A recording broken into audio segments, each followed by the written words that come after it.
Going on, everybody? Welcome to the Asylum. We are going to be talking all things geek. I am Brett with my co-host Warren. Today, episode 1, we are going to be talking about origins.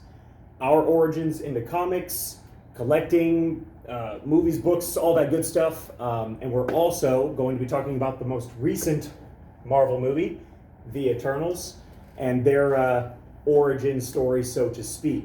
So, we're going to start off talking about origins. You want to go ahead and tell us how you got into comics? Yeah, sure. I'm Warren. I'm the manager here at Wizards Asylum Comics and Games. My start was X-Men the Animated Series, which is funny because just the day before yesterday, did you hear the big announcement? The biggest announcement. Yes, I did. I'm very excited. X-Men 97 on Disney Plus. It's got a bunch of the same voice actors.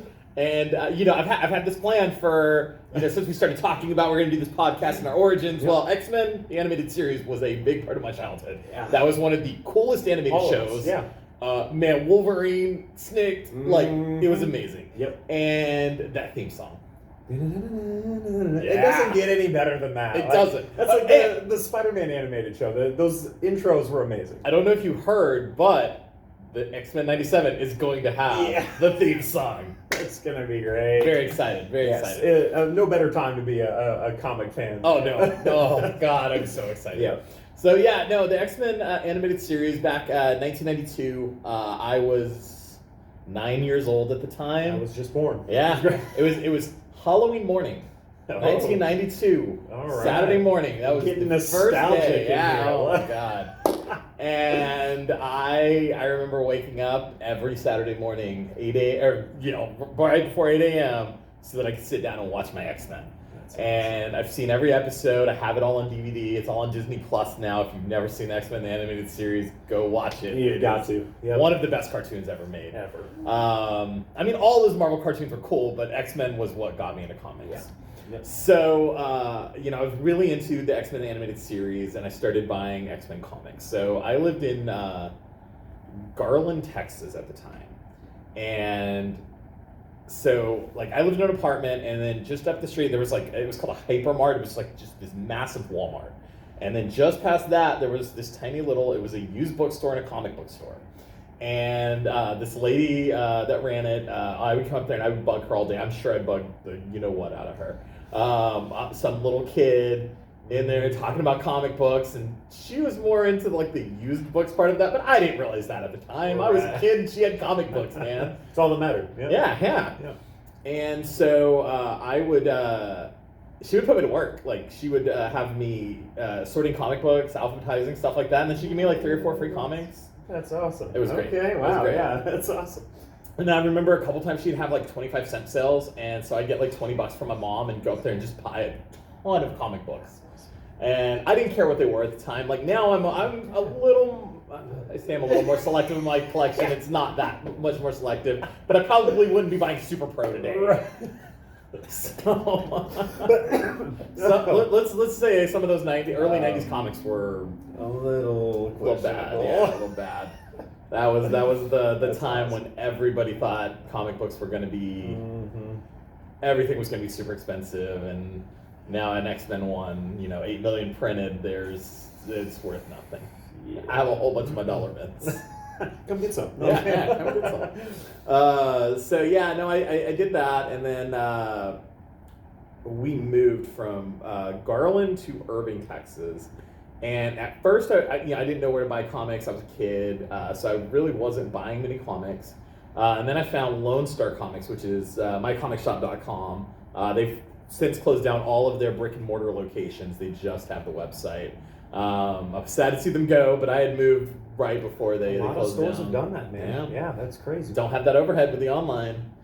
Brick and mortar, man. Let me tell you, I know from experience. It's but there's just something about it that it changes the the I'll get to it. I've ordered comics online. It's just not the same. I want to come into a store and I want to talk to someone who knows comics. Yeah. I want to see the setup. I want to smell all the books in the air. Like there's just I don't know. It's like the difference between like microwaving your dinner and like baking it in the oven. Yeah. It's it's the same dinner, but it's One just tastes so way better than the way other. better than the other. Yeah, it's an experience. It's Yeah. not just the book. So I totally get what you're talking about. But yeah, so I found Lone Star Comics, and I got into that's where the first place I ever set up a pull list. I had a pull list set up. I had all the X-Men books on there, nothing else, just X-Men books at the time.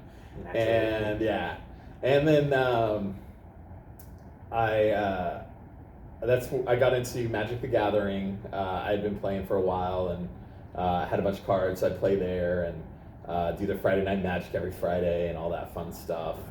And then got a job where I was traveling a lot. So I was traveling. My territory went from I lived in Irving, Texas, which is between Dallas and Fort Worth. My territory went all the way to Monroe, Louisiana, through the entire state of Arkansas, Joplin, Springfield, Missouri, down through. I had one store in Oklahoma, I had Miami, Oklahoma, 3 stores in Kansas. Like that was my territory. So every 6 weeks I had to hit all of my stores. So it was cool because like Tyler, Texas had a really cool comic store. Shreveport had a comic book store. Nice. Little Rock had a couple comic book stores. They weren't that great. Yeah, so you just got to dabble yeah, it was everywhere. cool Man, because that's like awesome. I get done with my work for the day. It's 5 o'clock. Most comic stores close at like 7 or 8 or whatever. And so yeah, as soon as I got done working, before I'd hit the hotel, I'd go and hit a couple comic book stores and see if there's anything cool. So since then, I've always judged cities by their comic book stores. Let me tell you, I was surprised when I moved to Tulsa, Oklahoma. I was expecting the comic scene here to be terrible, and it is not. We have so many comic book stores here. I was Of course, shocked, Wizards too. Asylum is the best one Naturally, in all yeah. of Oklahoma. Let's be real. But Yeah. it was just shocking to me how many comic stores there were, how many quality comic book stores there are. Because there's been so many times I've walked into a comic book store and it's dingy, it smells bad, which there's a couple of those here in Tulsa. Yeah. And it's just a They're bunch of everywhere. Yeah. beat up long boxes on a table, and it's like, oh, this is the whole comic book store. Fantastic. It's like it's like someone's basement. Yeah. Oh, yeah. That's I've been to those places that you're talking about, and I think that's why this Wizards is my spot. Yeah. Because when I first started coming to Tulsa, I went the rounds. I went to all the ones I could find on Google. Yeah. And when I walked in here, it's just so much more. Yeah. Yeah. And this isn't a shameless plug. This is just It is a facts. shameless Like plug. I've been to all of the other ones, and while there are other good ones out there, there's something more about your store because it's not the ones that are good out there. It's just books, Yeah. or like just books and statues, or Yeah. like it's just so small. It's just so like narrow-minded. Yeah. Like they focus on one thing, and they do that one thing well, and that's They great. do. But you guys do all of it, and you do it all very well. You do the books, the statues, the magic, the figures, the games. Pokemon, the games. Yeah. Literally all of it. Like it's your one-stop shop for nerddom. for nerddom. Yeah, like that's. So that was. When I came in here, I was like, okay, I found it. Yeah. Like I stopped looking, and I went to like six other shops. 6 in And, Tulsa. yeah, so then I must have went to damn near all of them. Probably. And yeah, when I walked in here, I was like, okay, good, I found it. Like this, and as you know, I've been coming in this shop ever Right, since. So right, yeah, yeah. no, but I know what you're talking about. There are shops where you feel like you walked into someone's mom's basement, Yeah. and you're like, I don't feel safe. Mm, Like yeah. it's. Those comics are probably a little water damage, a little moisture. Because the Yeah. air is wet. Yeah. It's a little foggy in there. Yeah. But yeah, so yeah, I would. I was traveling a lot, and I like to hit comic book stores. And then in '06, my grandfather got really sick, and he lived down in a small town called Angleton, Texas. It's about an hour south of Houston, just straight south, and. So I moved down there, and there's no comic book stores nearby. It's an hour to Houston. Like, it's an hour to a good comic book store. We had a Hastings, but I tried to set up a pull list there, and so they had a long box that they put the pulls in, but then they stacked them on top of each other, so my spines were always crushed, and I'm like, this is awful. No. I was also very heavily addicted to World of Warcraft at the time. Nice. And so those two things kind of, came together and caused me to stop collecting comics. Like, it just did that. I didn't have the availability to get comics. Right. Ordering them off the internet was not the same as it is today. Not even close. So Yeah. sick. So different. So I ended up driving up to Houston and I sold off my entire comic collection. My most expensive comic then, I had a Why the Last Man #1, just mint condition. And that was probably a $150 book or so. And Look at you now. yeah. Oh God, yeah. No, I have We'll get into that. Yeah. $1,000+ books now, but Oh shit. yeah. So I ended up just selling the whole collection, and I was heavily playing World of Warcraft, which came out in 2004, and so I played that for about 12 years. Just literally. I don't mean to break your heart. I've never played it. Oh, it's Not once. It's probably a good thing. It's think a so. very addictive game. I think so. I would get home from work, so I'd work for 8 hours. I worked at Pizza Hut at the time. I was working at a Pizza Hut down in Texas, and it was an easy job. I made really good money delivering. Those tips were amazing. Yeah. And so I'd get home and just immediately sit at the computer. I was downing 2-liter bottles of Mountain Dew and playing. I was that stereotype, man. Hey, bro. We all have our moments too. It's funny. Like, you wouldn't think of it. I did the same thing with games. Like, Yeah. not World of Warcraft, but I used to just chug soda, play games for hours. Like, yeah, dude. Oh, like, that it's was fun. amazing. Like, yeah, it's great. Yeah. I was also a heavy smoker at the time. Nice. Oh yeah. So, yeah, that's glad cool. I don't have my comic books from that time cherry period. Oh no. Dude, I man. was a 3-pack-a-day smoker. Like, I was That's bad. a lot of I would smoking. sit in front of my computer and play And World of just Warcraft over and and just over. chain smoke. Dude. That was the that's most unhealthy poor part of my terrible, life. man. I did that for years. Sorry. I quit smoking when I was 30, so I'm 8 years out from There you go. smoking. Good for you. So That's awesome.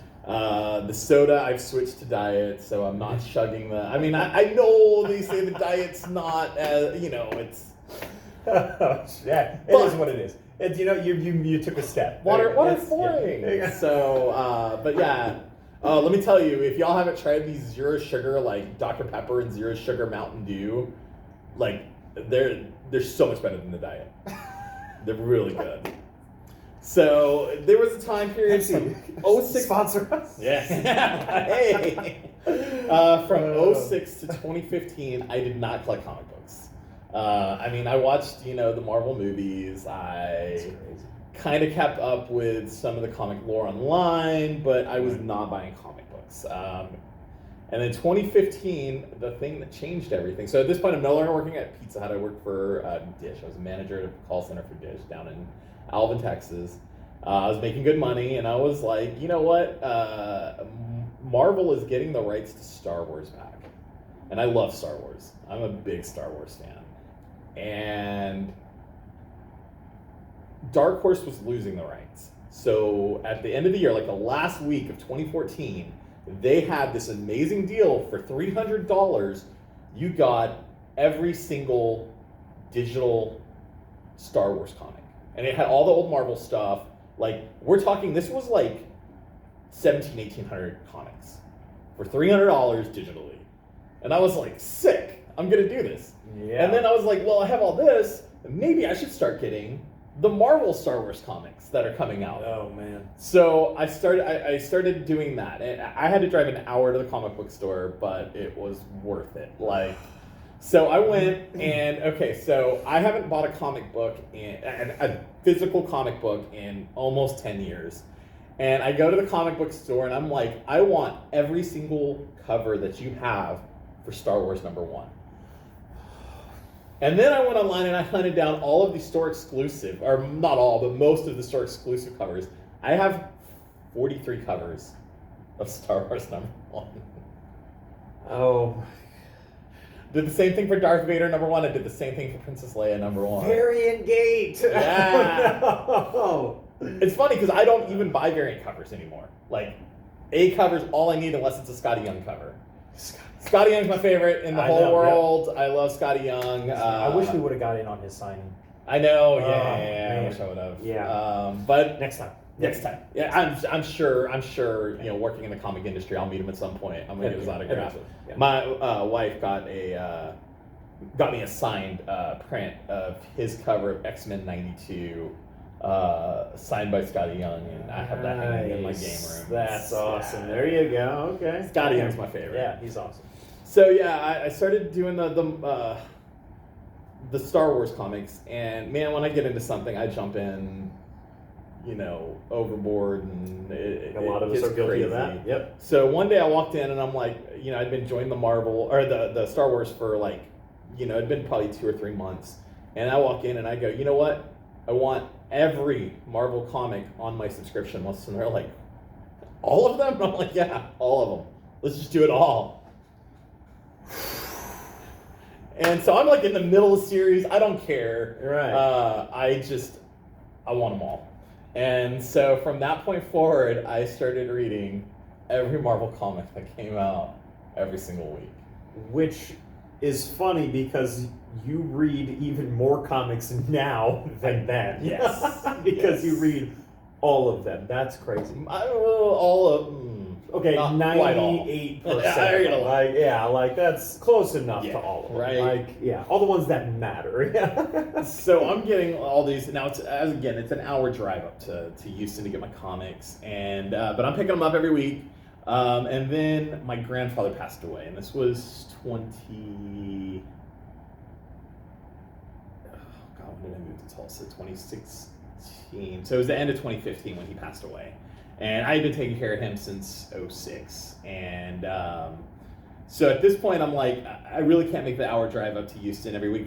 In fact, the reason I was making the hour drive up there is the comic book store was right down the street from the doctor's office. I'd have to take my grandpa to like every other week anyway. Yeah. So I would There just you go go. get them while I was up there. Yeah.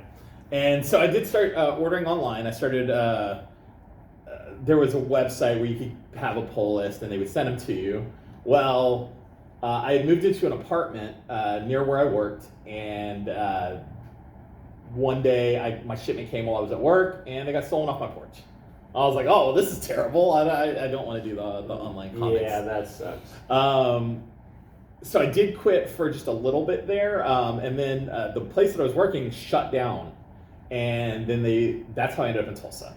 It was Dish. They shut down their call center in Texas, and they relocated me up here to Tulsa. Like, they paid for the relocation, all that. Oh, can't beat that. So I get to Tulsa, right? And I'm ready to set up my pull list again. I want all the Marvel comics again, right? Like, it's driving me crazy that I missed about a month of comics.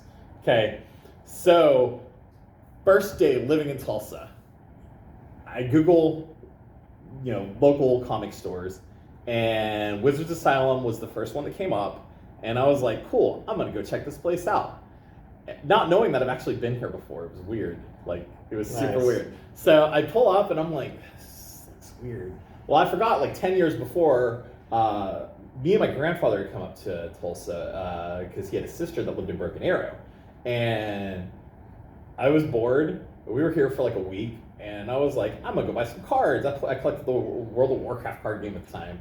And I come over here, bought a box of cards. This was 10 years before. Jeez. Completely forgot about it. So I walk in the store and it looks different, but everything was so familiar. And I was like, wow, this is crazy. And then I started talking to the owner and Jimmy. And I was like, yeah, so I just moved to Tulsa. I want to set up a pull list. He's like, oh, okay, cool. Yeah, we can definitely set you up. What do you want? All the Marvel comics.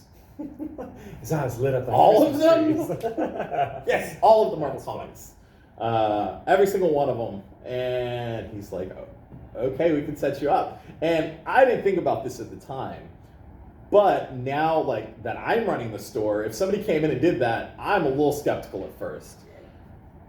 I'm pulling, 15, 20 bucks a week. Are they going to come pick up these books every week? Mm-hmm.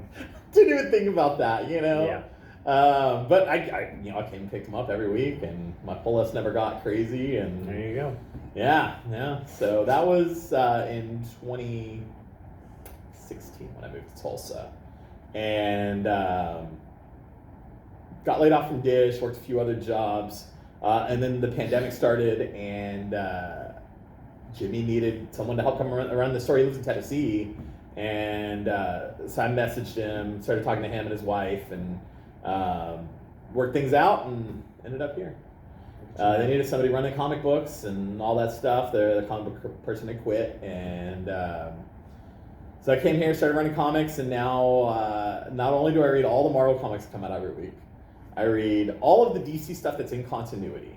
So I don't read like Batman: The Adventure Begins or the Adventures Continues. Yeah, Okay, I don't read that. I don't read, the kind of stuff that's outside of the DC continuity, Yeah. but everything that's in the main continuity. So I didn't start reading until Future State. I had been collecting the DC stuff a little before that, and I am kind of working my way up through Rebirth. But at Future State's when I started reading, and then what was the thing after Future State? What do they call it? Infinite Destiny or Endless Winter. no, Endless Winter was before. Oh. It was Infinite something. Oh. I'm not as well versed in DC as I am in Marvel. But I started collecting that, and I started reading from that point up. And then as far as like indie comics, I really didn't read many indie comics before. It was just straight Marvel. But I am really enjoying a lot of the indie stuff now. Most of Boom is just fantastic. House of Indies Slaughter. are popping up now. They are. It's a thing. Something is Killing the Children is one of the best books out I there. just pulled that book out to start reading. Oh, so you haven't read it yet? Not yet. Okay. No, but that's the The next nice one. little slipcase. Yeah, I finished the Justice League Omnibus, and then I Okay. read that Nocterra real quick. Yeah? It was 6 issues. Yeah. Which What's was dope. It's good. Yeah, it was, super dope. Outsider, man. That would be a really cool show. Yeah. I think that it would be yeah. a great adaptation. But yeah, now I'm about to start something that's going to Cool. I can't wait to. Oh, we'll have to talk about that. We'll definitely, yeah. On a future show. But yeah, the It's- indies are popping right now, man. There's just something about them. I don't know. Yeah. Oh man, it's just Boom has put out just amazing stuff.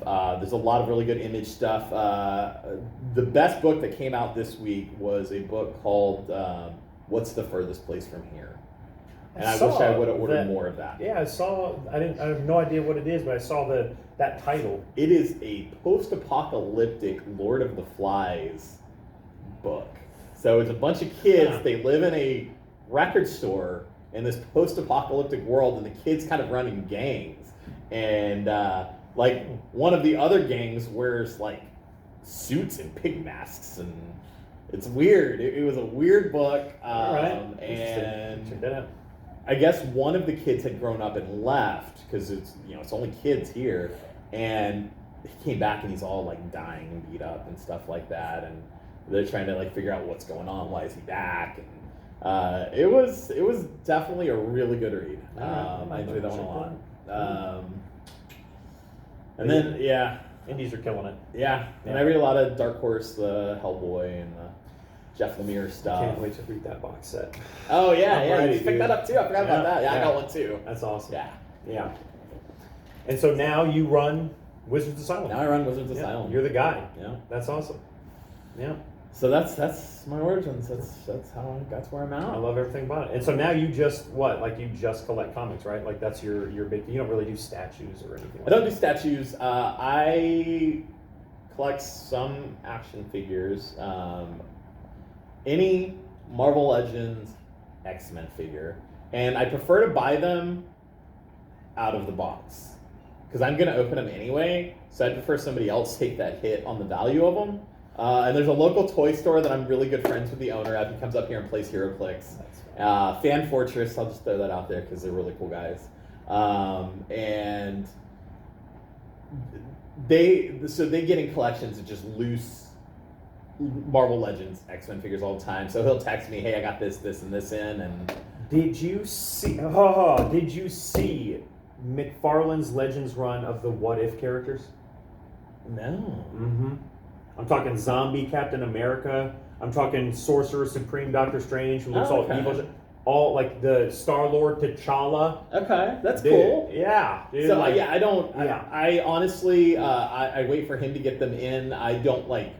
hunt them. Yeah. He comes to you. You don't go to him. Exactly. Okay. Exactly. So I usually don't see the new waves that are coming out unless it's an X-Men wave. If it's an X-Men wave, You're on. like I know there's an Age of Apocalypse wave, the second wave of those coming soon. Nice. Okay. And like I've already got that pre-ordered through him. So like I will have like. My goal is one of these days when me and my wife get a bigger house, I want, my man cave, and I just want X-Men everywhere. I think that would be so cool. So that's, I get that. And then I wasn't a big board gamer before I met my wife. In fact, when we met, the only game I owned was Cards Against Humanity.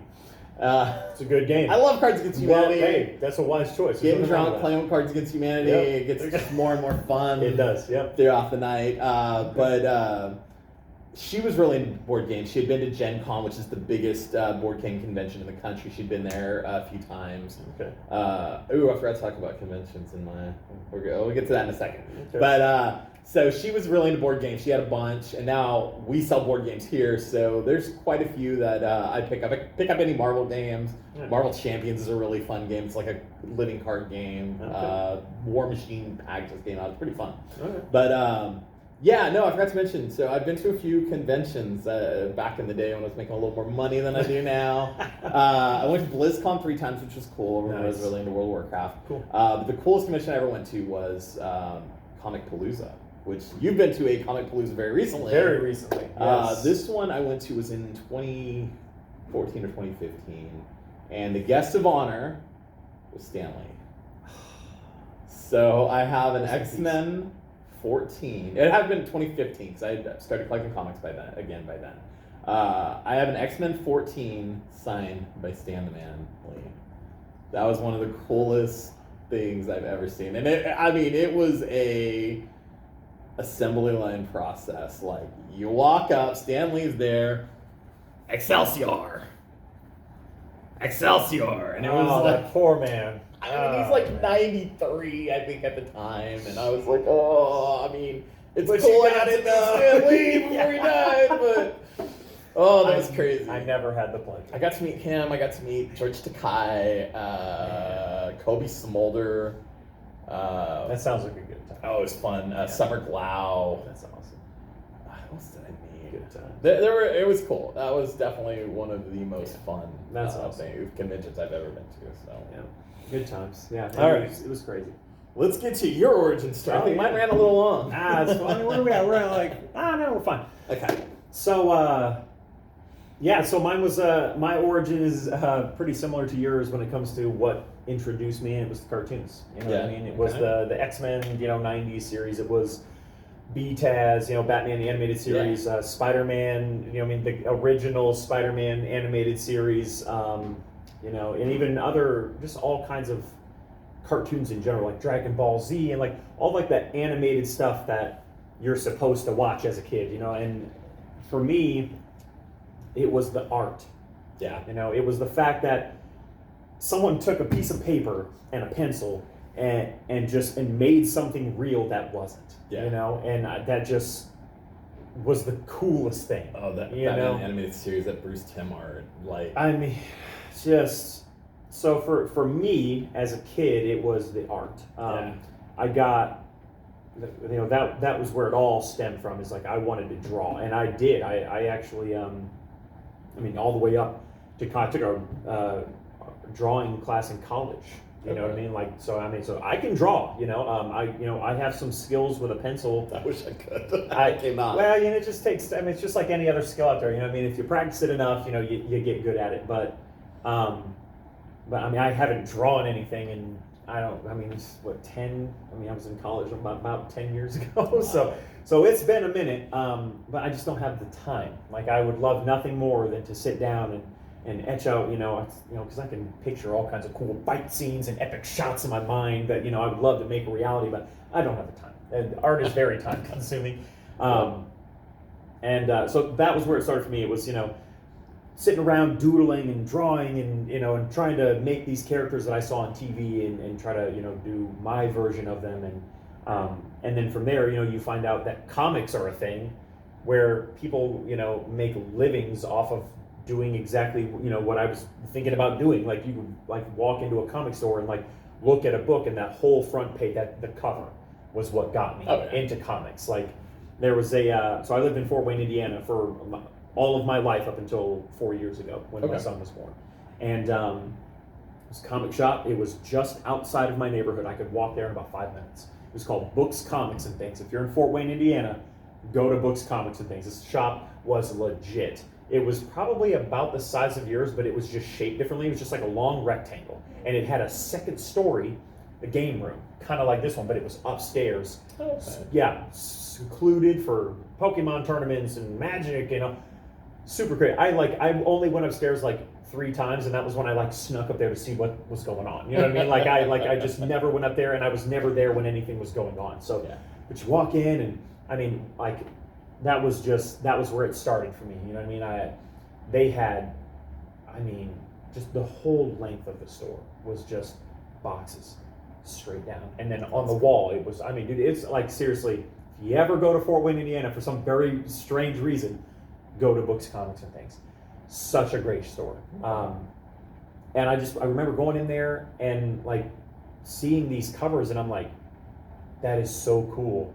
I want to own this. Like, and then just walking up to the thing, like, I'll take just random issues. Like, and it's funny because like I look back on it now, like, and I find these issues as I'm like flipping through my long boxes, and they're just random as hell. Like why do I have Miracle Man #1 from like 10 years ago? Like it just it was like, oh, the cover, like that was it. The art, like those Miracle Man books were pretty good. So not like Mr. Miracle, but like the like in the blue suit, blonde hair. Like I don't know who that dude is. Whatever. Like if it's the most recent one, that was Neil Gaiman that wrote that. I mean, I don't know. I don't think it's recent. I bought those a long time, but but it was just very, it was like very random issues of like Amazing Spider-Man. So like you just see the cover and you're like, oh my god, that's so cool, I want it. And so that was what got me into it, was the art, and so I didn't really collect comic books. I would very occasionally go in and buy, like, I'll never forget, man, like after a little while, I had a stack of comics probably about that tall. And one of them was a trade paperback of Hellboy.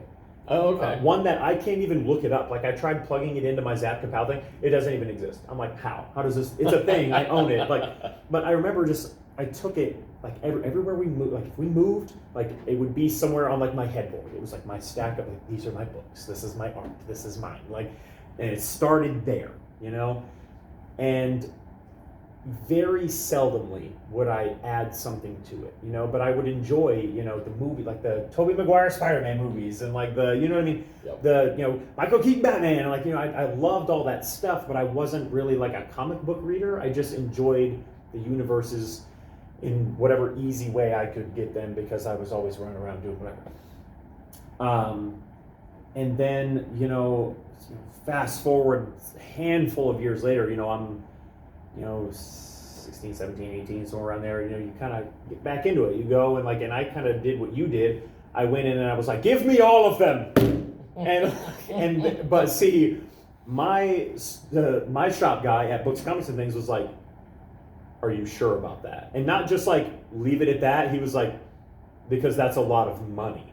And I was like, okay, let me be a little bit more specific. Let me get like, so, I gave him a handful of books, and he's like, that's a lot of books. I was like, it's going to be fine. And let me tell you right now, Warren, and anybody watching, it was not fine. No.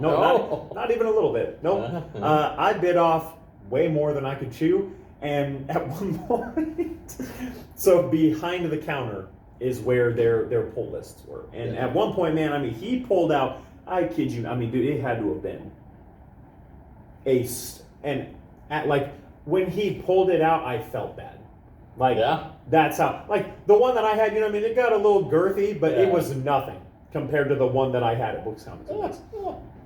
And I would come in, and I'd be really selective. I'd be like, okay, I'll take this one, and I'd flip through a couple, and I'll take this one, and I'll tell you, I was the worst cut. Like, I bet this dude is just like, you're just some punk kid who's just taking up my inventory, And I feel bad. I felt bad at the time, and I still feel bad. And, eventually, I just couldn't keep up with it. I mean, I was, working, whatever job I was working. I'm horrible with like, oh, in 20 this year I was doing this, and over here I was doing like, I don't, I mean, I'm horrible with that stuff. But yeah, whatever I was doing, I couldn't keep up with it. I had way too many books on my pull list, and I was like, okay, like, eventually I just stopped going, so I know that they totally, unless they're still, Books, Comics, and Things, if you're still holding all my books, I'll be there someday. I have like 17 long boxes. Oh my god, I can only imagine. So yeah, because there's a lot of reading to catch up on. I mean, so because this would have been, I mean, at least 7 years ago. Yeah. At least. Sure, they've canceled your pull list. I would hope so. And so, yeah, and so eventually, I accrued, maybe a long box and a half, something like that of comics, and I took those everywhere I went. Everywhere I moved. They were just in my closet. Alphabetically. Like, my collection is very well taken care of. They're all bagged and boarded and organized alphabetically, and so it's a very clean collection. It's very well taken care of. And then after a little while of kind of like starting to build up, I stopped. Again, just something came up, and because this is one of those like luxury hobbies. It's the first thing to go when money's tight. Like, it's got to go. So it's finicky. I stopped for a couple years, and then I moved to Tulsa when my son was born. Shout out to Cal. And I got a job. I moved to Tahlequah, which is an hour away from Tulsa, and I then started working doing construction in Tulsa. And since I was making the drive, I was like, oh, okay, you know what? Like, while I'm here, like, let me find a comic shop. Like, why not? Like, it's, I'm already here. Like, it's give me something to do. It's fun, and yeah. So then I made my rounds. I went to all those comic stores, even the dingy ones, the basement ones, and then I found Wizards, and I was like, the shop is amazing. This is where I'm going to do it. And at the time, you weren't here. I probably wasn't here. Yeah, I started during the pandemic. And what's funny? I don't remember what was going on before then. Like, I don't remember a time. Like, it's so right. weird. Like, I don't know who was handing me my comics before you came here. I just know it wasn't you. Like, yeah. I feel like it was Trevor. Probably. Like, I feel like he was the guy that I had the most interactions with.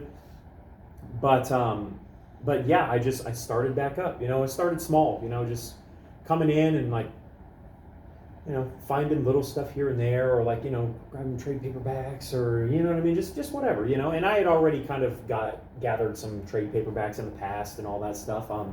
But yeah, and then you came along, and we've been going strong with this, And my collecting process has changed so much, as I went from just getting single issues to deciding like, hey, like, I don't like doing this like one episode a week thing. Like, I just want to buy the whole season and then just binge read it. So now, instead of getting just the individual trades, which I still get, as you know, but now I'm more of like a collected edition. Like, I want like an omnibus, a book that's like this thick, where I can just sit down and just go and kill time and just escape and enjoy these crazy stories without having to wait a week to see what comes next. He orders a lot of omnibuy. I do. We even had to look up one time because he was ordering so many. Is it called omnibuses or omnibuy? Omnibuses or apparently omnibuy. Both work. Both suffice. So yeah, now and it's evolved more than just comics. I do statues. I've bought a couple from here. The Batman. Yeah. Black and white. Yeah.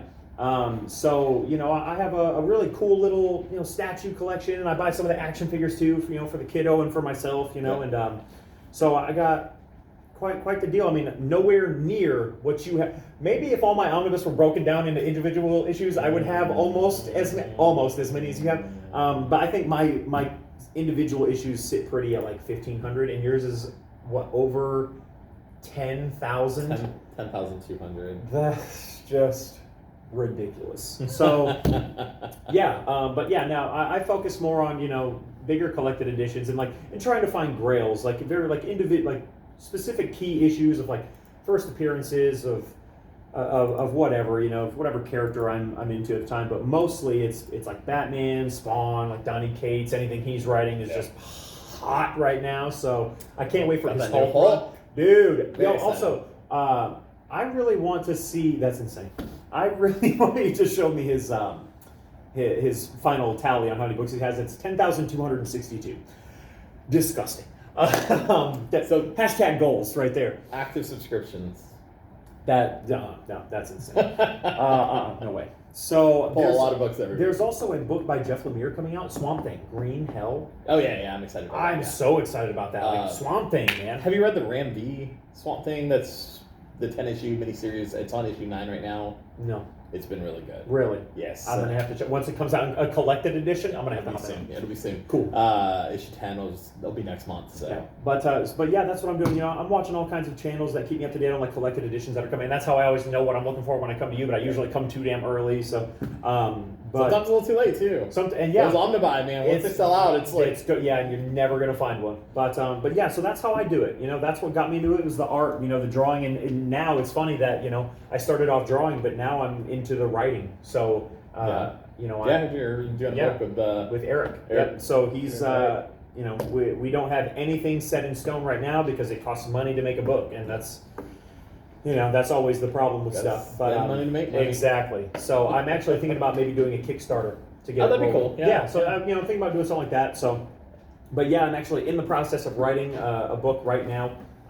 It's pretty cool. So looking forward to getting that rolling. But yeah, that's how it started, and that's how we got here. And now I just enjoy, everything Marvel, DC. I'm more of a DC guy, but I don't discriminate. You know what I mean? I have nothing against either one. I just prefer DC because it's more adult. Yeah. It always has been. It's always been a bit darker, a bit grittier, a little bit more mature content, and that's just something. And plus Batman. Like Batman is my like X-Men is yours, Batman is mine. I have just always just gravitated towards a man who can do things that any man can't do. Yeah. Like that's just, it's crazy. So I feel like kind of the same way. Like I never had anything against DC. Yeah.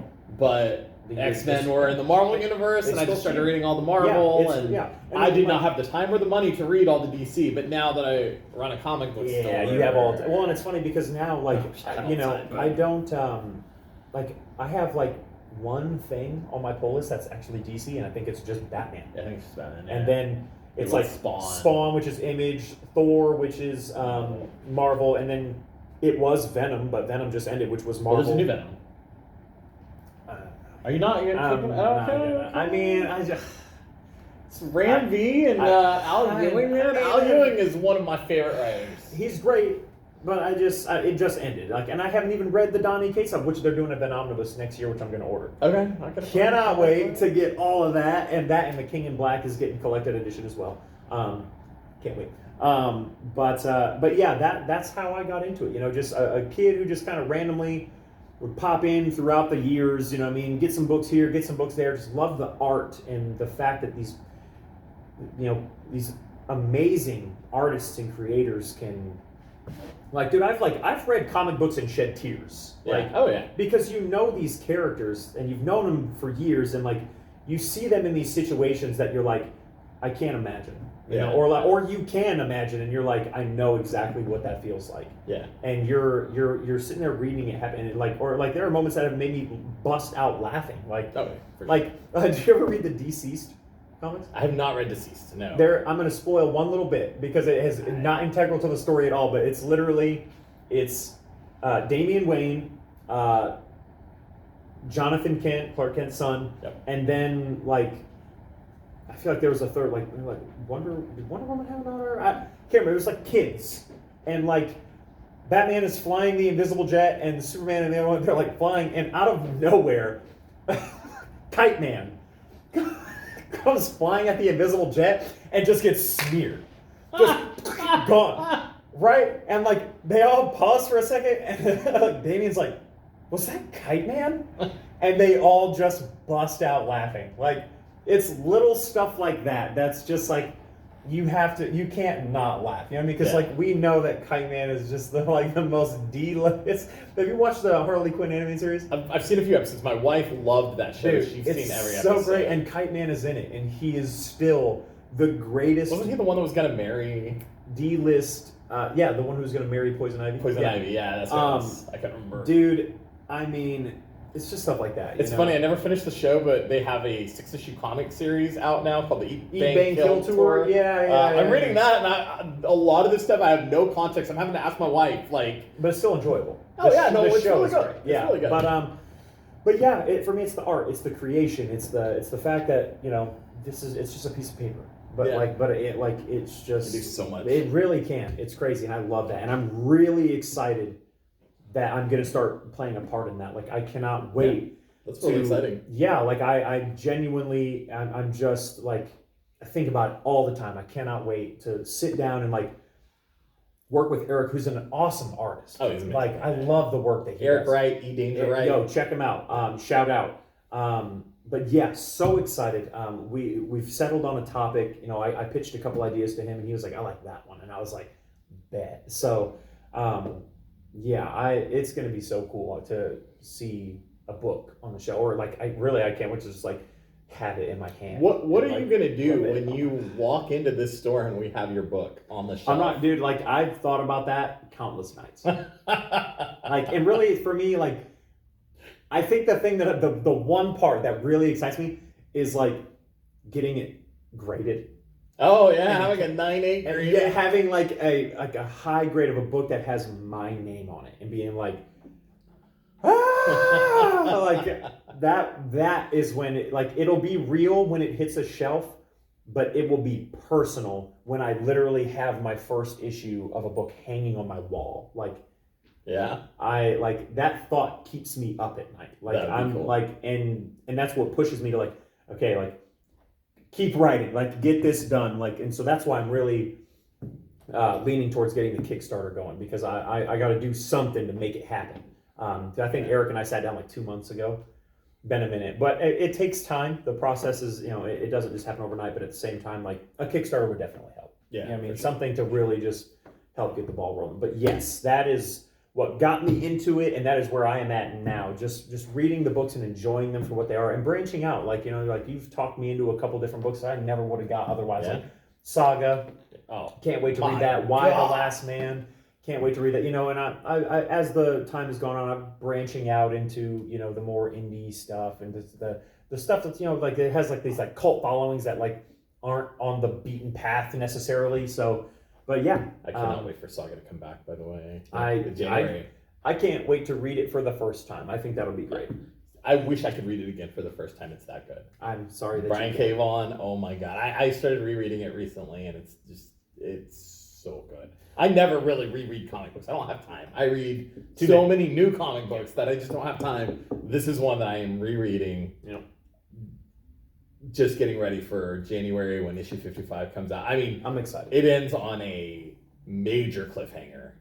Like, just wait till you finish that omnibus or compendium, whatever it is. I'm excited. And you get to that final page, you're like, and now think about it. Think about the people like me that have had to wait All this time. 2.5 years to I'm get one some of sort the of lucky resolution. ones. Yeah, you're I'm one going of the to lucky read ones. it, and then you can read 55 right after. Right out of the gate. Yeah. Well, you know what's funny is by the time I actually get to it, yeah. Because I'm about to start Something Is Killing the Children. I have the Hellboy box set. Yep. I have Swamp Thing Volume 2 by Alan Moore, and I've ordered Swamp Thing Volume 3. Yep. I have Justice League Dark that I got to pick up. Yep. I have Deathstroke that I got to pick up, and then Deathstroke, Batman Volume 2 Omnibus comes out, and then it's the Batman box set, and then it's I mean, the list goes on and on and on of books that I have either ordered, I either have ordered, or just have to pick up. And it's just like, I'll be reading Saga at the end of 2022. Probably. Let's be realistic. So, what's the biggest book you have?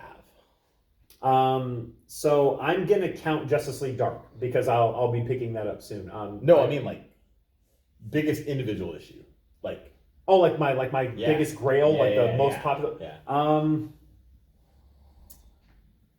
know you got some good Batman. So I'm gonna count it. It's actually at the CGC right now. But when I get this back, it will be my crown jewel.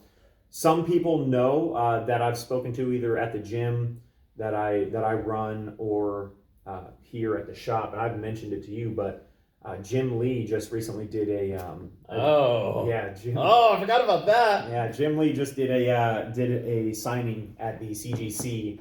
I sent in 3 books to be signed by him. I sent in Justice League #1, The New 52. Okay. And I sent in Batman Damned 2 and 3 because I already have the first one. Okay. Because I got that at Comic Palooza in Houston. Yeah. I picked that for $100. Already signed by Jim Lee? Or? Already signed. Oh. Wow. Steal. Yeah. Yeah, absolutely. They were trying to sell it online for $300, but the case has like a crack in it.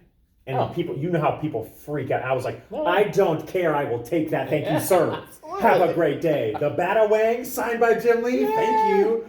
So, yeah, I sent those 3 in to get signed, and then I sent Deceased Dead Planet #1 blank cover to be sketched Yup. by the man himself. So when that comes back, that will be, and it's actually the Jim Lee cover is the one. So all 3 of the Batman Damned books that I sent are all 3 of the Jim Lee. The Jim variants. Lee. Okay. I love those covers. Oh, they're sick. Yeah. That Swamp Thing one, Yeah. disgusting. Yeah. And honestly, the second one where he's just standing there menacingly is like I think it might be my favorite Batsuit ever. Yeah. Like there's just something, he just looks mean. Like I love it. But anyways, that will be my biggest book. I that will be can't wait to worth. see it. He has not told us what Jim Lee is sketching, so I want to be surprised. I want to take 1 second, and I want to just really, my heart's already broken, so I want to break everyone else's. So, when you send in your request to have a book sketched, there's a little description box where you can make a suggestion for what you would like him to sketch, and of course that's totally up to him whether he does it or not. But I put in a very specific thing, which I thought would be really cool, and kind of ties back to something from like my younger years, and they had made posts on Instagram, the CGC, of him signing and sketching books. I was not very pleased Oh no. with what I saw. Oh no. So, yeah. So, when I sent my book to, now I'm going to tell you right now, this cost a very pretty penny. It did. You told me. Yeah. And don't get me wrong, worth every penny. Yeah. But from what I saw, I'm probably going to be disappointed. Gotcha. And now it's not like I expected some immaculate top to bottom, like, you know what I mean, like something he would do in like one of his live streams, which are amazing, by the way. But I expected, you know what I mean, something that he couldn't just do in 5 minutes. Yeah. You know what I'm saying? Like, I didn't expect a remark the size of a whole page. Yeah. You know what I'm saying? And It looks like that's on what the they're- CGC website, on Instagram, they made videos, and I mean, I know what Jim Lee is capable of in 5 minutes. It's impressive, Yes. but it's still done in 5 minutes, and it's still just, side profile of your favorite character, and I saw like a lot of those. Gotcha. And I'm like, if I paid that for that, like, again, I wasn't expecting nothing crazy, but I've seen plenty of artists who are not Jim Lee that do a whole character in like a pose or like a, you know what I mean? And it takes them what? 40 minutes? Yeah. You know what I mean? Yeah. Like Yeah. an hour tops. If you put a little elbow grease into it, like when you're that good, it does, you know what I mean? And I'm like, and he only accepted 50 people. Yes. It was For very sketches. limited. Yes. And, and that was all I saw were just, but now he also did remarks. Okay. So that could have just been the remarks. or- But those are some big ass remarks though. yeah, You know what I'm that's saying? And true. they were all blank covers. I'm like, Yeah. So We'll see. We'll see. we're going to see. Do you have an idea of when you're getting it back? Of when? Yeah. I'm hoping end of December, Okay. beginning of January, because right now, of all the books that I have sent, one of them just hit the grading process like 2 or 3 days ago, and it's Batman Damned #2. Signed by Okay. Jim Lee. Okay. One of them. Yeah. Out of like the 10 books, because I sent some of Wyatt's books as well.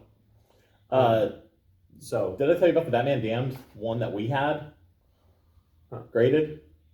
oh wait, yeah. I think you sent me a picture of that. We had a 10-0 graded. That's, Never seen a 10 Oh before yeah, in that's my right. life. Didn't you like sell it like immediately? Yeah. I have a guy that collects Man. graded books, and he didn't have any 10-0s. Like, I mean, 10-0s are unicorns. They are literally unicorns. Just a stapled book cannot be a 10-0. Those don't exist. It has to be a square bound book to be a 10-0. like 2 or 3 years ago, I was a hair away from buying Batman Damned #2 at a 10 Really? for $450. But a 10 though, 10-0. like You will literally never get a better book. I mean, it's not because it doesn't get better. It ends impossible. at 10. Yes. So, but almost did it. Didn't pull the trigger. But hey, kudos to those people who are out there holding those 10-0s. And maybe if I am just #blessed, one of my 2 Batman Dams will come back. It's definitely possible. Signed by Jim Lee. Oh, that'd be sick. Yeah. Dude, that 10-0 label looks beautiful too because it's gold. Gold. Instead of yeah. the black 9.8, it is a gold 10-0. Oh, it's gorgeous. Love it. I love it. So speaking of gorgeous, good segue. Let's talk about the beautiful Eternals movie. It was a gorgeous movie. It really was. I agree. The biggest takeaway from it was a gorgeous movie. It was beautiful. The cinematography. Just there's been a lot of negative publicity about it. There was the representation and stuff like that. People were really upset about that. I don't understand it. I thought it was a fun movie. I thought it was a good cast. I am not a big fan of Angelina Jolie. I'm not a big fan of Salma Hayek. I mean, it's not that I have anything against them. It's just that the movies they make just usually aren't the type of movies that I like. So I was a little skeptical going in just because I'm not the biggest fan of their movies. I mean, some of their stuff's okay, but just not my cup of tea. Yeah.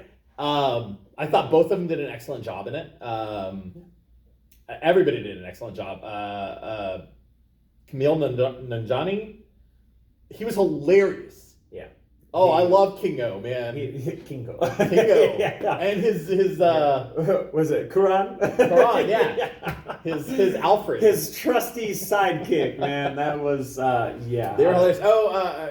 Just in case, I want to throw out that there might be spoilers at this point. I hope to not. We won't get to but just overall thought, because again, it wasn't an origin story. And, I was like, okay, well, we might as well tie that in if we're talking about origin stories, because honestly, I don't know who the Eternals are. I'm gonna be honest.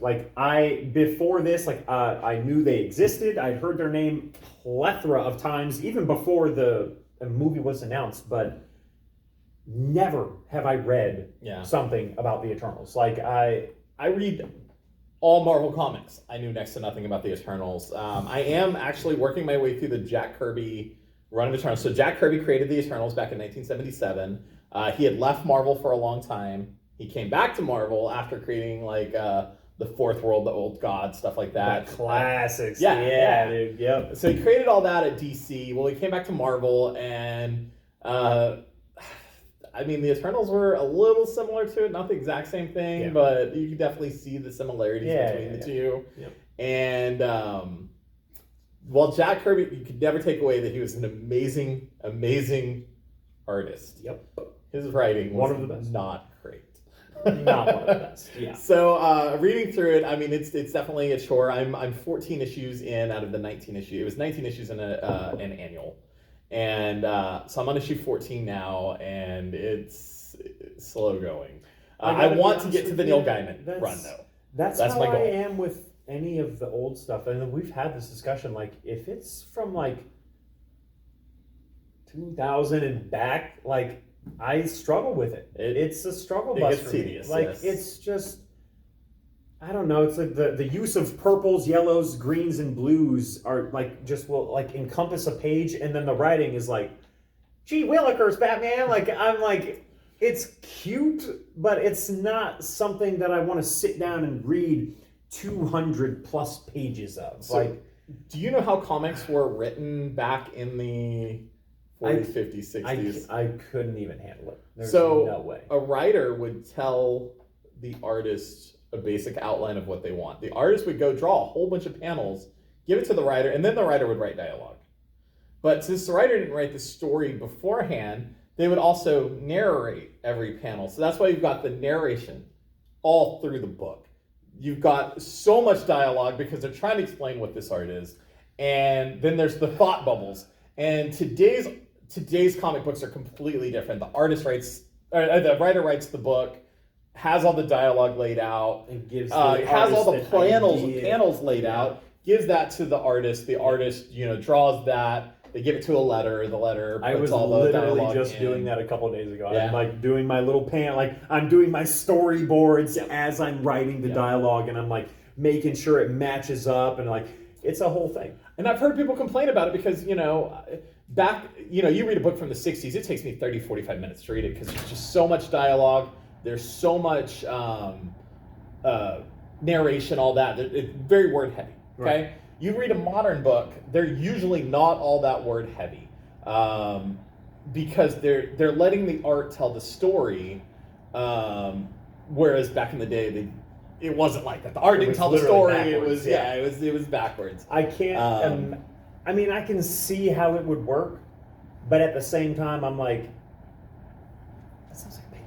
What's funny is like, I just hired a new person here at the store, and she's actually she's doing her own comic book right now. Oh, nice. She's and she did it not even knowing like the old way, the Marvel way of doing comics back in the day. She drew her comic first and is doing the dialogue and all that now. Oh, she's doing the art and the writing? Yeah, she's doing all of it. Oh, okay, so that's a little different because she knows what the dialogue is going to be, Yes. so she can kind of make it. Okay, well, I just thought it was funny that she did it she in that order without knowing. Yeah, but she is more of an artist than a writer, so it kind of made sense. But I thought, and I told her, this is how they used to write comics back in the day, funny. and she's like, "Oh, well, that's how it made sense to me to do it." And I was like, "That's cool." I mean, there were a couple collected editions, like the Fantastic Four, or not the Hickman run, but one of the earlier ones, and then like the old Hulk and like all that I thought about getting, and I thought about the dialogue, and I'm like, we were just talking before this about how omnibus are great because again, it's just like buying the season of a TV show. Like you don't have to wait for the next episode to come out. You can sit down and binge it and enjoy it, but at the same time, it's such a daunting task because there's just like as you're sitting there reading and looking at your progress, you feel like you're going nowhere. Yeah. It's like you're just running in place, and that's with a book that I like. Yeah. You know what I mean? Like the Justice League book, great book, some of my favorite characters, and the story was awesome. Like I'm reading it, and I'm like, a lot going on here. This is cool, but at the same time, I'm like, is it over yet? Like, like I have so many other books to read. Like, if the dialogue was like it was in the 70s. You're reading like Avengers, like 1 through 50. It can get a little rough. That's a way of putting it nicely. And the old guys, man, they love that stuff. And, oh yeah, and me, it's just and so I'd love to read some Eternal stuff, but at the same time, I'm like. At least that one's There's only no 19 issues, so there's that. There's just no way. But but the movie itself, like that, I can enjoy. Like that was, and I think the reason, and we were talking about this too. Like I think the reason that people didn't like it is because it was like none of the other Marvel movies. It was definitely. And something that I thought was super cool about it, there was not one returning character from the MCU all the way up till this point in the Eternals movie. Yeah, it's true. They made mention of them, but they said the Avengers one time. Yeah, they mentioned Thanos. And then old Kingo said Thor's name. Oh yeah, but you saw no who's one going to be that the new you Captain knew. America was one of the lines. Yeah, and that little dinner table scene where they cover everyone real quick. Yeah. And then you saw no one, you heard nothing else. It was. And it didn't follow any like Marvel formula. There wasn't like, oh well, we got to have these like funny little like things that would happen in a superhero movie. It's like there's like banter and there's like funny moments, but they were their own thing. Yeah. Like, and I think that's what set people off. And okay, like what? Like I don't know what people are complaining about. I would say my biggest nitpick of the movie, and. So in the Eternals books, okay, the one above all created the Celestials. The Celestials created 3 races. They created the humans, the Eternals, and the Deviants. Okay? So in all the Eternals books, the Eternals and the Deviants fight. The Deviants are trying to kill humans, the Eternals are trying to protect the humans from the Deviants. And I felt that in this movie, if you took the deviants out of the movie completely, the movie is the exact same movie. I wish there would have been more of the deviants. I wish Crow, like at the end, instead of just, what happened to him, I wish he maybe would have teamed up and maybe joined the Unimind with the Eternals or something like that. Maybe had some sort of change of heart or something like that near the end. Because other than that, I just feel like you take them out of the movie and there's nothing different about the movie. And I felt like the deviants could have done more with the deviants. That was my biggest gripe about the movie. I don't think they're done, honestly. I mean, I hope not. I hope not, because you can't have the Eternals without the deviants. And I feel like it was less about the deviants and more about the struggle of the Eternals. Yes. Like finding out who they really are. Yes. And that taken into account, I feel like that the way they played the deviants was pretty short. Because think about it, if we flipped it and it was heavier on the deviants, what story would we have had about the Eternals? Maybe been more menacing than they actually were in the movie. I mean, I don't know, dude. The opening scene of the dude fishing, okay, I'm not gonna spoil it, but right out of the gate, you know exactly what I'm talking about. That was pretty cool. Yes. When that happened, I was like, oh, we're doing this. Okay, this is how this is going down. Wowzers. And it did start off great with the deviants. Great. Yeah. But I felt like the ending of the deviants there was just, it could have been better. Yeah. That being said, both of the after credit scenes were incredible. So I gotta be honest with you, they fell flat for me. What? Okay, but hold up, let me explain why. Okay. One, I don't know who the dude and the troll are who came through the thing. So, and then the second one, I didn't know who was speaking. You know now, right? I know now. Okay. But I didn't know who that was who said, "You sure you want to do that, Mr. Blah, blah, blah?" Like, and I was like, I even listened. I was like, listening to it, I was like, who is that? What was that? And so when it was over and I didn't know who it was, I was like, what does that mean? What? I don't know. And I was like, whatever. I know, like, glad I stuck around for those. Like, they fell flat because I didn't have enough information. But like, if I knew more, I'd be like, ah! Like if I knew who that was in the theater. Oh yeah. So while I know almost nothing about the Eternals, I do know who Pip the Troll and Pip the Troll. I know. Yeah, I know the name, and like I was like, okay, I know who the troll is, but I don't know who he is. The other guy, Harry Styles, I think. Yeah, I think that's who that was. So that's Eros. His name is Eros. His superhero name was Star Fox. He was an Avenger for a while. That's Thanos' brother.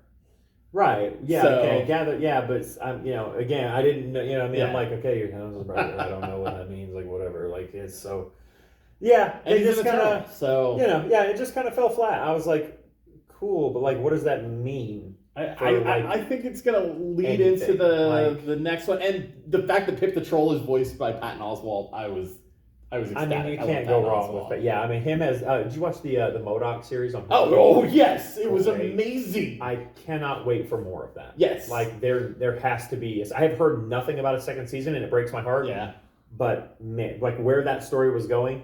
That was one of the funniest shows I've ever seen. It was amazing. Yeah. He was also in Agents of S.H.I.E.L.D. Yeah, the clone. Yeah. He was hilarious in that too. Agents of S.H.I.E.L.D. is great. But my overall impressions of the movie, man. I mean, if you take away the fact that it's a Marvel movie and just like, hey, this is just a movie, wow.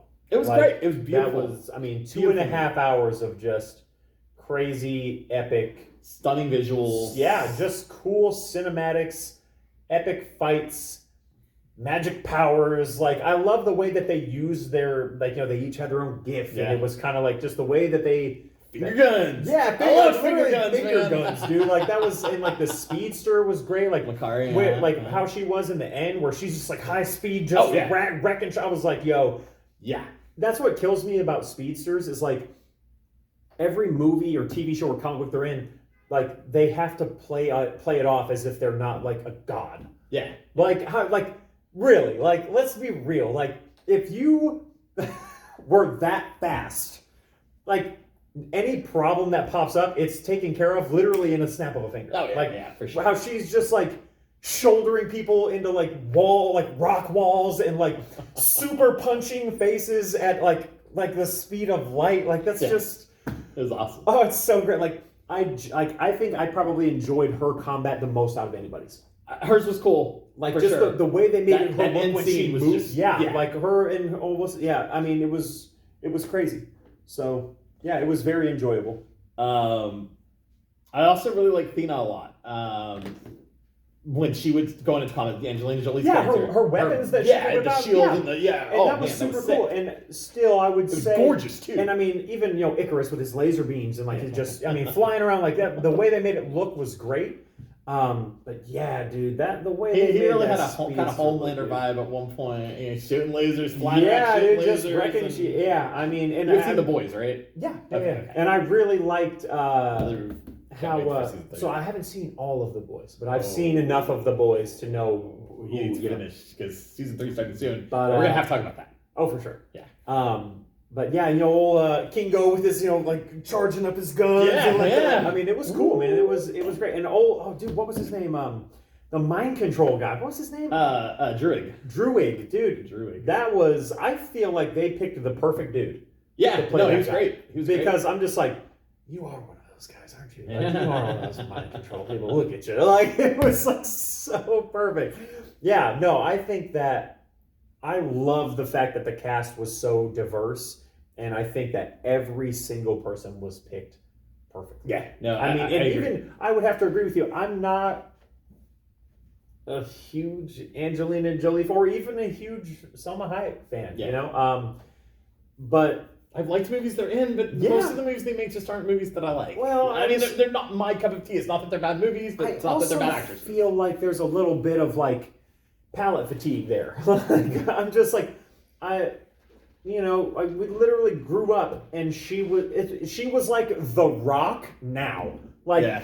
she was in every movie. If there was like a hot girl in the movie, it was Angelina Jolie. Yeah. And it's like, that's cool, but like it's like The Rock. Like I don't go see all of his movies because if I do, I won't want to see any of his movies. You know what I mean? Like I'm very Very selective about what. Like I don't watch the Fast and Furious movies because if I watch those, I'll hate them. Like Oh, I'm God. like I can't. Like I stopped watching after the third one. So Prime, I gave up. same. So I gave up. Prime Day, they had the 8 movie collection or whatever for like $30. So my wife buys it, right? The only movie she had ever seen in the Fast and the Furious series was the one-off one with Jason Statham and I think The Rock. I've never seen Hobbs and Shaw. Yes, that one. Yeah. Okay, that's the only one she's seen. Her and a friend went and saw it in theaters on a lark, and they were like, this movie's insane. So me and my wife started watching the Fast and Furious movies, right? So I've seen the first one before, and that's it. It wasn't great. The second one wasn't great. And then we watched the third one. Let me tell you. Isn't that Tokyo Drift? Yes. That's where I bowed out. Same. Yep. That was the worst movie, one of the worst movies I've ever seen. The main character, Yeah, they just changed could the not whole act. cast, and it was literally about a whole other thing. Yeah. And I'm like, and then it's funny because every time a new one comes out, someone's like, "Yo, are you gonna go see that?" I'm like, "It's cars driving fast and stuff blowing up." Well, Like my understanding is once you get past like the third one, that's when it starts getting to like cyborgs and world domination and stuff like that. And see, I feel like I would have a better time and get the exact same experience if I went and watched Transformers movies. I mean, fair enough. Like if I want Fair to enough. see stuff drive fast and fights and explosions, I'm just gonna go watch a Transformers movie There for you real, go. and I will enjoy it more because I know it's not real. Yeah. Like I've seen some of the things that they do, like in like trailers and stuff in these movies where they're like ramping off bridges and doing like triple flips and like stuff's like exploding in the background, and then like the car lands and the guy's like, "Oh, that was so crazy!" Like I'm Are like, you saying I can't do that in real life?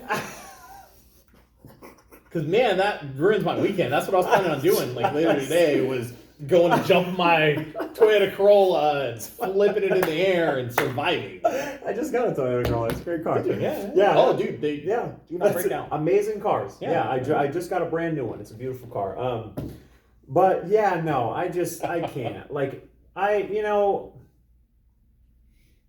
I'm this way with all the things. Like after like a TV show after like 4 seasons, I'm gonna like, even if I really like the show, like at that point I've seen the characters do things too many times that I didn't like, and then I'm just like, I just don't like that person, not the character. I don't like you. I don't like your face anymore. I don't want to see it. Like, it's just I can continue watching a show that I've already started. My problem is trying to get into shows that have like supernatural, like 14, 15 seasons, however many seasons it is, 24 episodes a season. It's daunting. An hour an episode. It's like, I will never catch up. I just saw the time I made it through the first 2 seasons.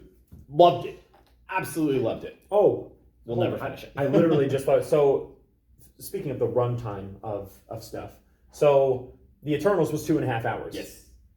Have you seen the announcement for the official runtime of Spider-Man No Way Home? I have not. I hope it's more than 2.5 hours. 2 hours and 39 minutes. Fantastic. Okay. Yeah, it's amazing. Have you seen the leaked photos? I'm not going to say. I'm trying to avoid that. I think, didn't the second trailer No, second trailer comes out Tuesday. Yes, it comes out this next week. I cannot wait. 2.5 hours of Spider-Man. Yes, please. Thank you. No. Seeing Alfred Molina at the end of that first trailer was like, oh. And then seeing the Green Goblin in the background of the poster. Yeah.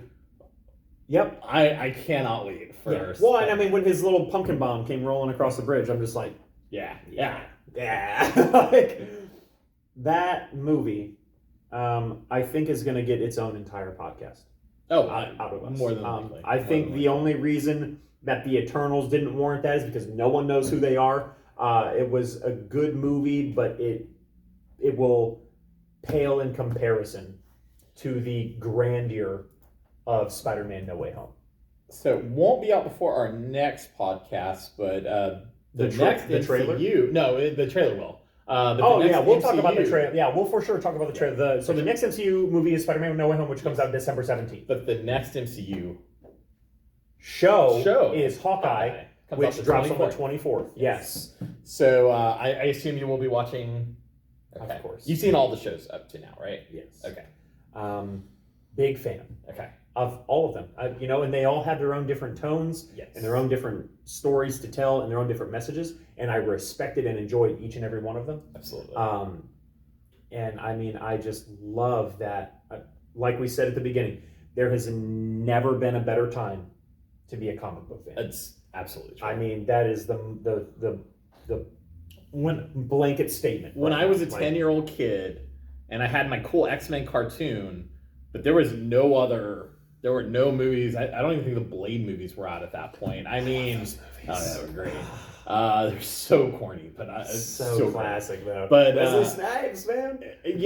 There wasn't an MCU. There wasn't anything like that, and it was almost 20 years before the MCU started. And it's funny because what we have now is what we wanted 20 years ago. Yes. And so for anyone watching this, like, if you used to like this stuff and you don't now, like, now is the time. Like, everything that you wanted all of this to be when you were a kid is happening now.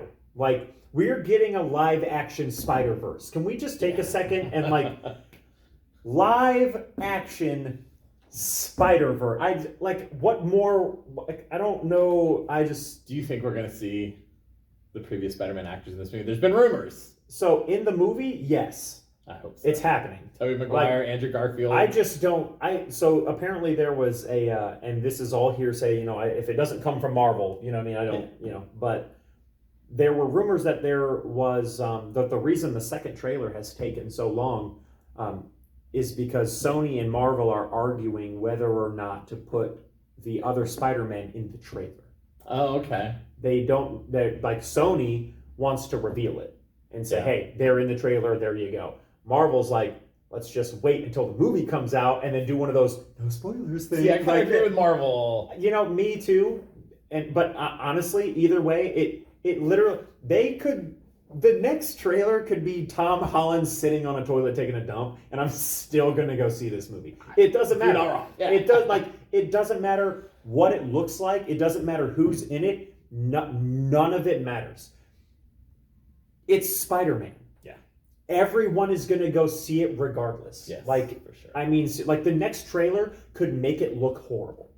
Like, it could be crappy CGI. It could be a story about Aunt May loses her wallet, and people are going to be like, well, I still got to go make sure. You know, like, you're right. Like, you go see it for yourself. Like, you're not going to not go see it. So, I mean, to me, whatever Sony or Marvel do, I don't care. Like, I'm excited to see the next trailer, just like that second Batman trailer. Oh, crazy. But I'm excited for that movie. that, ho. You know, when they announced Robert Pattinson was playing, I was like, the guy from Twilight? So was everybody else. Yeah, I mean, that was everybody's reaction. And then seeing other movies from him since, it's like, oh, wow, this guy actually does have acting chops. That nobody knows that. Yeah. It's He when did they indie films. He did nothing but indie films after when Twilight. they cast Robert Pattinson, I was like, he's in Twilight, but I know that he's been in a bunch of other stuff. So I was like, I know he's a good actor. I was like, and also he kind of has the Bruce Wayne look. And I was like, you Seeing know what? him in Like, the cowl for the first time, I was Yeah. like, oh, I wasn't cool. I wasn't against it when I first heard it, but I was curious to see how that would play out. But point being, you know, it's Spider-Man. It is Marvel's biggest property. I mean, like if not the biggest, it's tied. Yeah. You know, so I think they're in it. The other Spider-Man, for sure. God, I hope so. Do I? I hope so. But here's the thing: even if they're not, still gonna watch it, Oh, still gonna 100%. enjoy it, and so will everybody else. Like, And we know for a fact Alfred Molina's in it. We've already seen him. Yeah. And that's, I mean, pretty big callback to Spider-Man 2. for me, the whole thing was like, I'm good with like just the Sinister Six. Yeah. Like, yeah. I didn't even need there to be this whole crazy thing where we're like Doctor Strange is like morphing timelines together, and like I didn't need all that. Like, Yeah. oh hey, Spider-Man going up against all of his biggest bad guys. Yeah. Okay, when does it come out? When can I buy tickets? Right. Great. Like, and now the fact that there's like, oh yeah, Doctor Strange, and who might not be Doctor Strange, and like there's also some other Spider-Man. Like, I'm like, you guys are doing a lot with this movie, and I'm here for it. But you know what I mean? Like, I'm gonna It's enjoy gonna it. end up blowing I your can't mind. wait. I bet. I mean, to me, the Eternals blew my mind. Like, Yeah. the way that they ended that, wow. Yeah. Like, I'm really excited to see, you know, Arisham's judgment. Like, that's going to be cool. And I love how at the end of the credits or whatever, it said the Eternals will return. Great. Cannot wait to see that. I hope they keep the same director. I feel like she did a really good job with the visuals and all that. I mean, yeah, it's great. I hope they keep the same director. And, you know, she had to make a movie where she was making 10 characters that you've never heard of and Make you care. trying to make you care about them.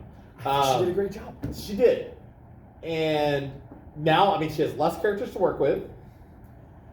Spoiler, I guess. And she's already established the characters. So Yeah. I think she can just sit down and tell a story now. A really good one, too. Yeah, she doesn't have to introduce because Bastus now, by himself. yeah. She doesn't have to introduce now that we Gilgamesh by know himself. who they Yeah, are, they all and we know what they can do. Yeah. Well, and I think it'll be fun because now that there are less of them and we know who they are, it'll probably be like a team up kind of thing. Yeah, Which is for gonna. sure. I mean, they team up well together already. Like they were already so seeing them get to play off of other people will be great, Right? You know? And it seems like we're going to have, like, it's going to be more of a cosmic movie than a down-to-earth I mean, movie, I so felt that'll like be this cool. one was pretty. Like I really like yes. the Celestials. Yeah, the Celestials were I cool. think that was. I mean, The yeah, scenes with Arishem were... epic. Yeah, they were pretty cool. Which is funny because there was never anything going on but a conversation. Yeah, yeah. You know, it wasn't like Celestials like punching each other in the face No. or like destroying planets. It was literally just speaking. But he was so menacing. But you know, his color, his size, his voice, like you're just like just has the eternal in his hand. Yeah, like he he just speaks to them like this. Like you're just this thing that I could just will out of existence. I need you. Yeah, so I can't wait to see more of that. And same. those post-credit scenes, I mean, we are finally starting to dip our toe into the next phase of the Marvel Universe. And if you have been following this at all, what a journey it has been. It I absolutely has mean, been. wow. Like, I can't wait to see the Black Knight in action. That his sword. Oh, yeah, that sword was cool. Yeah, there's so much going on. I mean, the Eternals brought so much to the table and opened some doors right there at the end. And I mean, I think that they did a very good job telling the origin story of the Eternals, and also just telling a good story in general. And then again, And making it beautiful. and making it a beautiful movie, and opening some doors for us fans who've been with it for a long time to help us get excited about what's coming up, because there is so much coming up. There is.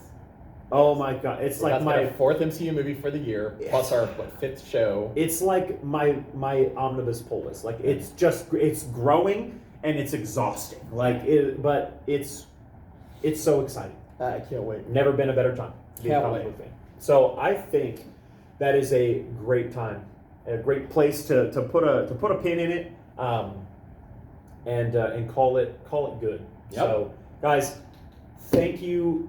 So if you took the time to listen to all of this nonsense, thank you. It means the world to us. Absolutely. Episode 1, Origins. This is it. This is the Asylum podcast, where we will be continuously, weekly, bringing this kind of content to you guys, talking about what's going on.